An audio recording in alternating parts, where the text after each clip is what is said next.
Hello everyone, প্রচুর বৃষ্টি হচ্ছে। বৃষ্টিতে চারিদিক ভেসে যাচ্ছে, দেখো তোমরা।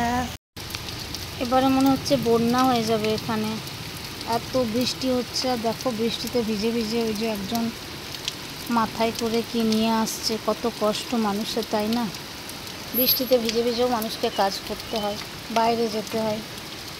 আমার বাড়ির চারিধারটা জঙ্গলে একদম ভরে গেছে, আর অস্বাভাবিক বৃষ্টি হচ্ছে, মনে হচ্ছে বন্যা হয়ে যাবে। এবারে সব ভেসে যাবে মনে হচ্ছে। আমার বাড়িতে যেখানে সেখানে জল পড়ছে, আর কত রকমের পোকা মাকড়, কত রকমের কত কি আসছে। তোমাদের এদিকে কি বৃষ্টি হচ্ছে কিনা জানাবে। খুব খারাপ অবস্থা, অস্বাভাবিক বৃষ্টি হচ্ছে, বন্যা হবে মনে হচ্ছে। একবারও বৃষ্টিটা ছাড়ায়নি। দেখো তোমরা কি অবস্থা। আর বৃষ্টিতে ভিজে ভিজেই সবাই যাচ্ছে, যার কাজ তাকে তো বাইরে বেরোতেই হবে, তাই না? তোমাদের কীরকম অবস্থা বলবে। বৃষ্টি আর ভিডিও ভালো লাগলে অবশ্যই লাইক কমেন্ট শেয়ার করবে।